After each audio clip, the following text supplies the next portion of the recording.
嗨，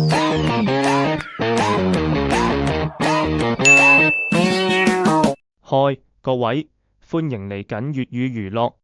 49歲武打影星張晉同香港前一線花旦蔡少芬結婚咗好多年啦，一直都難逃食軟飯嘅評論。近年兩人喺內地發展，張晉亦積極發展自己嘅演藝事業。佢最新主演嘅電影《陌路狂刀》今個月2號喺內地上映，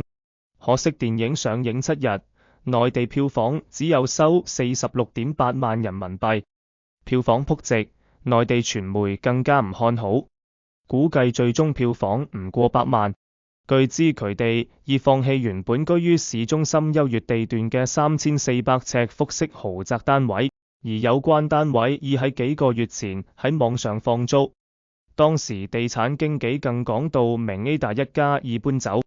租客可以立即入住。而日前 Ada 喺社交網帶晒家庭近照，見佢哋一齊去到大嶼山郊遊，享受天倫樂。Ada 仲留言，其實開心好簡單，最緊要好玩，似乎已適應重返香港嘅生活。而人氣一直唔減嘅蔡少芬，近年為咗照顧3位仔女，已經甚少參演影視作品拍攝，而養家重任理所當然地交到張晉嘅手上。不過張晉似乎唔夠夠測。張晉由昔日國家級武術運動員轉型當演員，熬足10多年，憑王家衛執導嘅一代宗師獲得香港電影金像獎最佳男配角，躋身主角之列。之後佢主演咗《狂獸》、《葉問外傳》、《張天志》及《九龍不敗》，為成績只算唔過唔失，仍然冇令佢嘅演藝事業更上一層樓。而張晉主演嘅新片《陌路狂刀》更遭遇滑鐵盧，上映當日票房只得15萬人民幣。有網友嘲笑張晉喺大銀幕失勢，好難再走紅，以後可能只能靠拍網絡電影網大為生。其實《陌路狂刀》製作質素唔錯，導演係張藝謀嘅御用副導演，以動作場面作招來。以張晉嘅身手絕對係品質保證，但市場似乎已經對武俠電影審美疲勞，導致票房唔佳。唔少香港藝人早年返內地打拼賺真金，為方便工作更移居當地生活，大讚內地生活方便。不過近年卻陸續有唔少藝人悄咪咪返流香港，張晉同蔡少芬一家5口亦喺其中，如今已經遷出咗上海嘅3000尺豪宅。有網友去年底就喺香港偶遇佢哋夫妻倆帶住細路喺屋苑底下嘅公園玩，同普通街坊無異。前2日又有網友喺細紅書分享喺香港沙田嘅蘋果專門店巧遇蔡少芬、張晉夫妻拍拖共街，好恩愛。據了解，同期返流香港嘅仲有陳浩民夫妻，原因係為咗子女學好廣東話而返香港定居。相信蔡少芬同張晉應該都係為咗子女嘅發展著想，一家搬返香港。2003年，蔡少芬北上拍攝《水月洞天》，認識同劇演員張晉。當年蔡少芬已經係港劇當紅花旦，火遍全球華人地區，而張晉只係個由武替慢慢轉正、名不見經傳嘅小演員，亦難免令人覺得兩人唔相配。張晉生於重慶，9歲就開始習武，11歲進入四川省武術隊。曾經係國家武英級武術運動員，先後取得全國武術比賽陳式太極拳同太極劍冠軍，以及槍術、劍術冠軍，同埋八卦掌、墜劍、對練亞軍。在第7、8屆全國運動會上獲得金牌同銀牌。退役後，年約24歲嘅張晉加入導演袁和平嘅袁家班做武術指導同替身。2000年從幕後走向台前，拍攝多部影視作品同擔任武術指導嘅職位。雖然佢身手了得，可惜多年嚟都唔紅，一直都喺演默默無聞嘅小配角，直至邂逅咗蔡少芬，一線女星男友嘅身份先令佢受盡關注，名聲大漲。之後佢經過咗多年嘅努力，事業終於迎來轉機。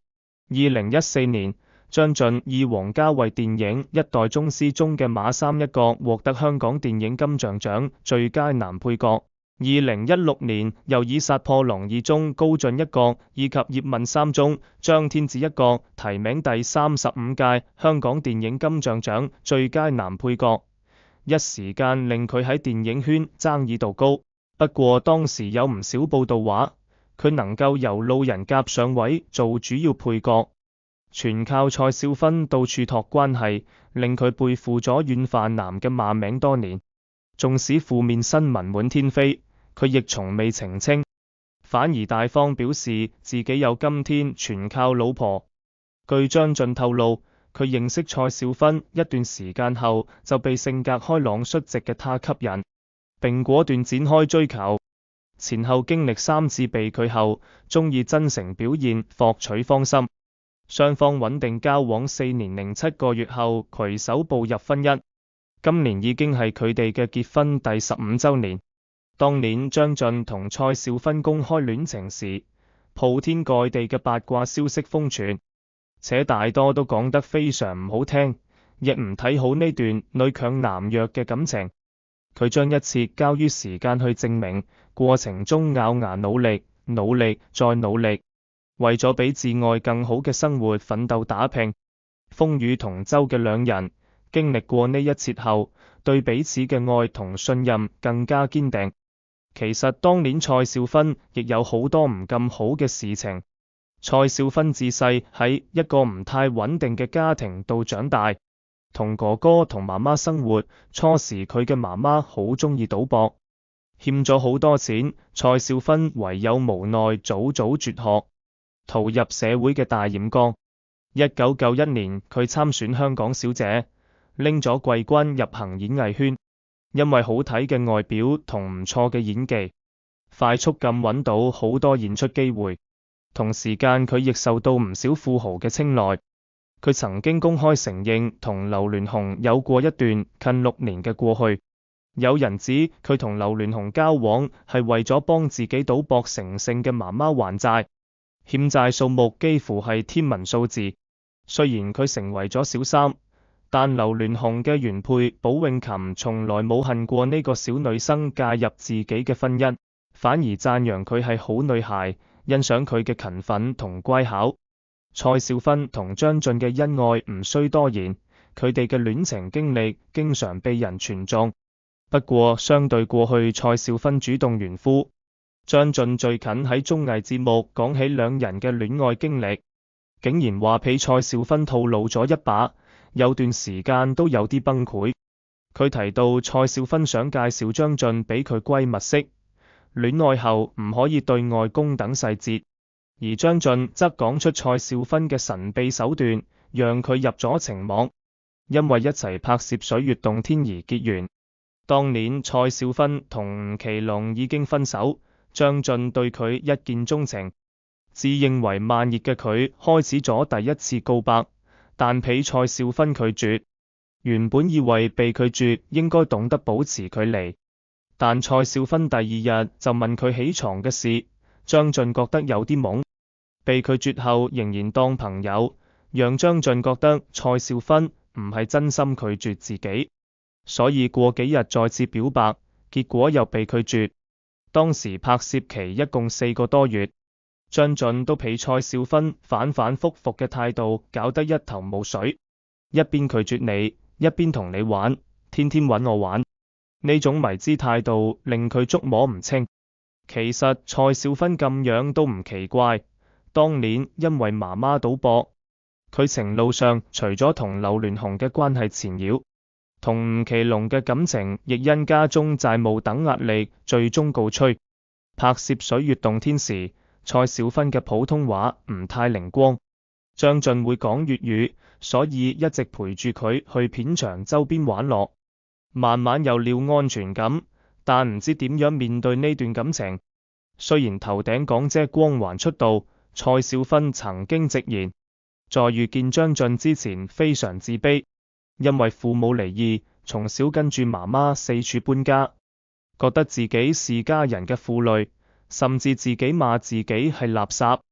佢亦曾表示自己唔敢接受張晉嘅求愛，因為自認我覺得我唔係一個太好嘅女孩。當呢段感情開始後，蔡少芬亦立下規矩，要求張晉唔可以將感情對外公。佢唔希望再次惹來是非。很少對外講起感情嘅張晉都透露，同蔡少芬結婚後，老婆曾話佢係最冇可能性嘅一個男孩，結果卻成為一生伴侶。愛情唔需要理由，需要嘅係緣分。